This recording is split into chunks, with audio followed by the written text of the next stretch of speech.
Who do they have next? Oh, Arsenal. In form Arsenal. Yeah. Who gave him a tough time in the Carling Cup when Mancini was too scared, so he plays his first team, and Wenger plays 15-year-olds. Right, he played the third-string kids. And they dominated that game. They didn't deserve to lose that game. Yeah. Well, it might be one of those games where I'm rooting for Arsenal. I'm going to root for Arsenal, and I'll tell you something else. Arsenal is going to have a lot of things going because, first of all, they want revenge against Nasri. Yeah. Because what a dumbass that guy. I mean, he hasn't been playing either. And guess what? He's hungry, money hungry, and he wants Champions League. Yeah. Guess what? You're not in the Champions League, and Arsenal is. I know, that's funny. Arsenal is in the Champions League, and you're not. Loser. Anyway, besides that, the good thing is I was going to mention is that, do you think Wenger's going to be like Villas-Boas and sit back? Oh, hell no. Hell no. No. This guy is freaking crazy. He's going to go for it. And when they're down, Manchester City's down a little bit, that's when we're going to see what's going to happen. Well, I was really, really rough on Wenger in the beginning of the year. Yeah. And he deserved it. But, they've bounced back, I have to say. But, Van Persie's been carrying that freaking team on his back. Oh, my God, he's unbelievable. But he's a great player. And I still think that in the summer he's going to be gone. Imagine him at Real Madrid. Unless Arsenal really promise to get somebody in there, a couple of people, high-quality people, he's going to be gone. Before you switch to Arsenal, let's finish off on Manchester City against Chelsea here. Yeah. Now, they're only 2 points, and Manchester United is known for picking it up in January. And Manchester United plays first, I believe, so they can actually top the league table right. But here's the key that I don't know if a lot of people know this. In January, they lose Yaya Toure to the African nations. That's right. That's the Africa Cup of Nations. They lose Yaya Toure and his brother now, Kolo Toure, too. Good luck replacing that Ferrari in the midfield. Because that's a freaking Ferrari. Yeah. Going forward and back. Yeah. How do you replace that Ferrari? With a Fiat? Well, he's not the only one. Chelsea's got a whole bunch of players they're going to lose as well. That's true, but, well, maybe they don't start anymore. Yeah. Anyway, the English press always does this. Manchester City is the blah, blah, blah, blah, blah. And Mancini is saying that they're better. They're as good as Barcelona. Did you hear that? He's insane.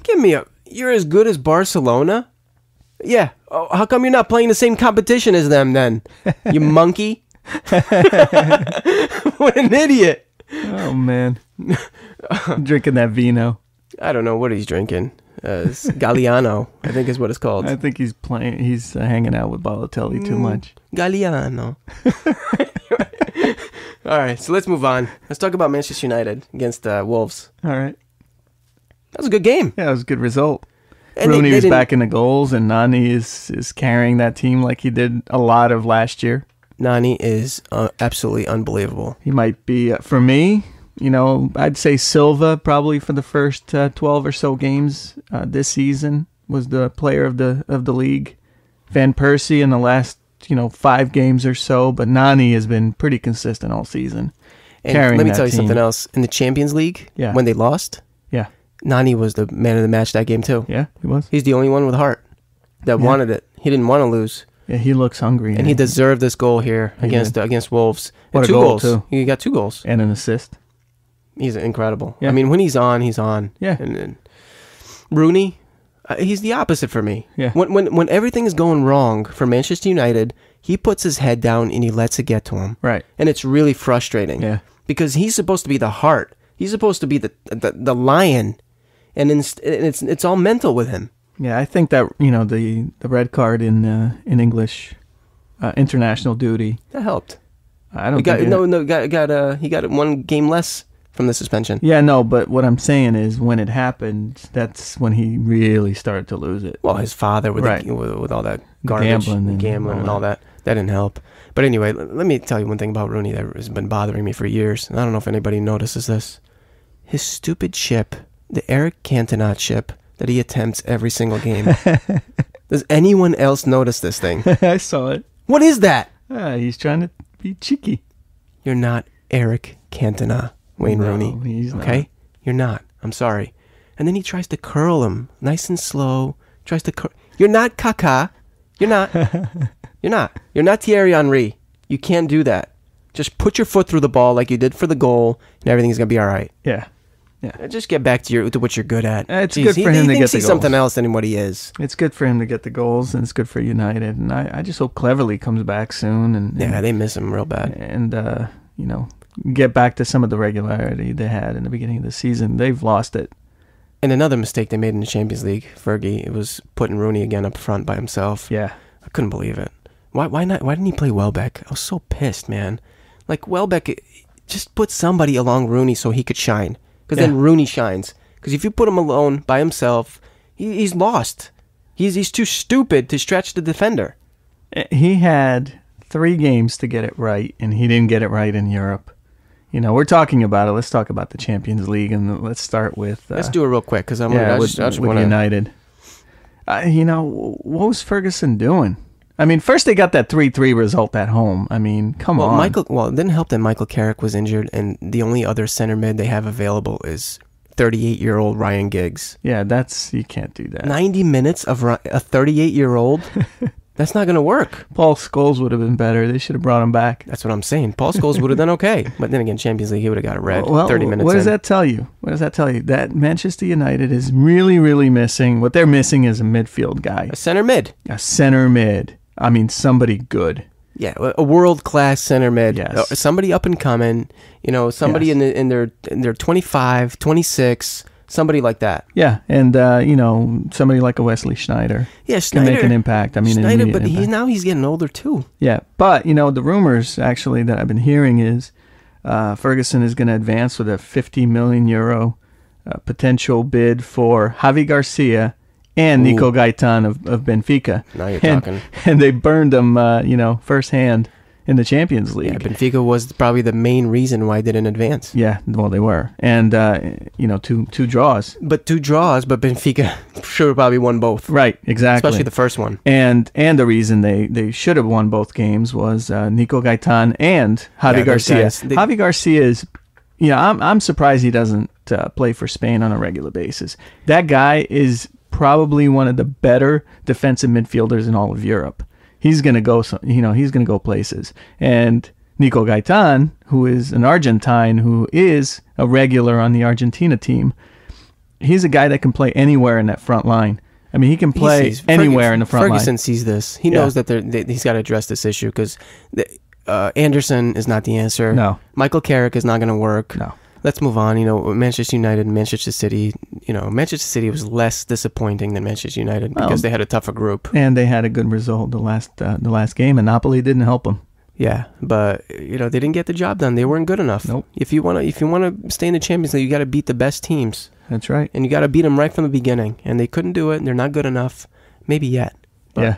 Either way, let's switch back to Wolves. Manchester United Wolves. The goal, the one negative was Chris Smalling at right back. What the hell is going on with Chris Smalling at right back?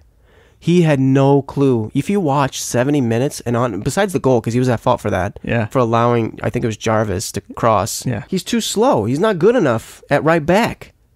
No, he doesn't know what to do. He goes forward too much. He goes forward too much. Well, he goes forward and in too much. And then by the time he gets back, I don't know what it is, but he doesn't know how to plant his feet to block the cross from a left-footed player. No, he's not a right back. But let me tell you, I have an idea. Okay. Don't play him? No. Just hear me out. This is pure genius. The twins are out, right? Yep. Rafa and whatever the other one is. Yeah, Fabio. Well, they're really small. They're always out. They always have an ankle or hamstring or something. Anyway, Smalling is clearly not a right back. No. So you put Chris Smalling and Rio Ferdinand in the center. Yeah. Okay? Because Chris Smalling is very good with headers. He's, unless he gets punched in the face by Vidic, he'll be all right in the middle. But you put Phil Jones just ahead of him, right? Yeah. As a center mid or a stopper almost. That's especially good for me because he's on my fantasy team. So it'll get me extra points. But what you do is you put Evra on the left, and then on the right you put Antonio Valencia. Yeah, well, he's played that before. He's played a bit, but he's athletic. He runs all day long. And Valencia is not creative enough at right mid. Well, see, that's where we're going to disagree because Valencia and Nani. You like Valencia. I like where he's playing. I like Valencia on the right. Okay, fine. But he's better at right back because he's not creative enough. He's too predictable. So what you do is you put him at right back, that opens up space for Ashley Young and Nani to play on the wings. Ashley Young has been a 0 the last 10 games. Well, he hasn't. First of all, he got hurt, and then he hasn't had a consistent run of games. He is awful right now, and Valencia is amazing. He's powerful, but I'm telling you, he's too predictable, and it's easy to stop him. It's easy to stop Antonio Valencia because he's not creative enough. I don't think so. I think he's too strong. You can't stop him. Yes, you can. I don't think so. Listen, I pick Valencia any day over Young right now. Young may be talented, but he hasn't done anything lately. I'm sorry, but, Valencia and Nani in this game, amazing. Both of them. We'll disagree on that. I think Valencia's a right back. I don't think he's a right mid. Well, I think you put Nani and Ashley Young. He's a good solution for right now. I would agree with that. And then the best part is, the way I set my team just now, with Smalling in the center, with Ferdinand, that leaves Johnny Evans out. Because that's my main objective here, I think. He's terrible. Oh, my God. He doesn't belong on that team. They need to adjust that as well. Is he Ferguson's grandson or something? I don't know. I don't get it. Because why does he like this kid? He doesn't have anybody else. He's the dumbest, slowest player in the Premiership. Yeah. Look at 63 minutes and 20 seconds of this game against the Wolves. United are already up 4-1. Welbeck misses a chance, and Wolves counter right down the middle. Yep. Right? Where's Evans? He's not even in his own half. And they're going right down the... Rio Ferdinand's the only one with a clue back there. Yeah. He's got great positioning. He's tracking back. Evans is over... I don't know where he is. He's asking Vidic if he's feeling all right. How is this allowed? And it's two Wolves players, and imagine if it's Balotelli and Aguero. Yeah. Against Rio Ferdinand. Right. Forget it. Forget it. Exactly. That's what I'm talking about. So it's just inexcusable. Let's talk about the injuries real quick on United. Chicharito and Vidic. They're probably the two most important players on the team right now, other than, of course, Nani and Rooney. Do you like Alex from Chelsea? No. I do. No. I like him. No. Anyway. They need to get Cleverly back into that midfield, and Chicharito, man, that's gonna be a big loss up front. Yeah, but they're gonna be all right. Welbeck is a good player. Yeah, and Berbatov maybe will get some time. Yeah, I don't know about Berbatov. I'm not sold on him. I think he's gone in January, probably. Yeah, he's going to France. Yeah, but they'll pick somebody up. They always do. So let's move on. All right, we were talking about Champions League before, so two Manchester clubs, we've been saying how, been singing their praises in the beginning of the season, how they were going to be amazing, and they have been. They're still top of the league, but not in the Champions League anymore. But we didn't bring up the fact that 3 people on Manchester United basically said that the UEFA, or whatever, the Europa League is garbage. Oh, yeah, including Ferguson. And you don't say that. That's come on. Just so stupid. Yeah. I mean, come on. And there's still some money in there because, first of all, they still play games, so they're still going to get attendance money. Yeah, Ferguson said that they were being punished for being in this league. Give me a break. Which is an insult to not only to the league, it's an insult to every team that's in that league. And there's some really good teams there. And then Evra, says it's an embarrassment. And we don't belong stupid, here. But Evra is not the smartest guy in the world. No, he's not. He's known for saying stupid stuff. Yeah. But let's move on. Let's move on to La Liga, El Clásico. Well, before you do that, since we're on the Champions League, Barcelona and Real Madrid in the Champions League. Yeah. Just a walk in the park for both those teams. Yeah, Real Madrid especially in the Champions League. Yeah. And they're building all this confidence and looking so good. And they get Barcelona at home. And what happens? Oh, man. It looks pretty good 22 seconds in. Yeah. But Valdez has always been this way. Yeah.